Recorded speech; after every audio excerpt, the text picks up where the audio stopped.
All right, so here we're going to be talking about lipids.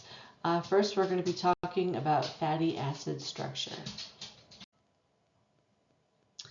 Okay, so with our fatty acid structure, we have, think about this like a combo molecule. So what we have is we have our carboxylic acid, and so we've seen this before, right? We have a carbonyl and an alkoxy, and we usually shorten that to COOH. In addition to that, we also have a long chain, straight chain of carbons. They can be 12 to 20 carbons long. All right, so we're going to represent these a couple of different ways. And again, this is all stuff we've seen before. So we can talk about this in terms of our condensed structure. So we show all of our carbons, our hydrogens, and we show our unique bonds. So here I've got my acid, and then I've got my CH2, CH2, CH2, CH2, until I hit to the end of the tail.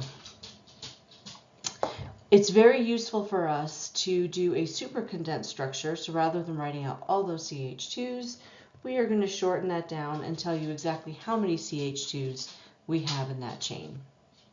Lastly, we have our skeletal structure, and this is actually very useful. The tail of these fatty acids is really going to give us a lot of information about how they behave, what their properties are going to be like, as we'll see in later videos.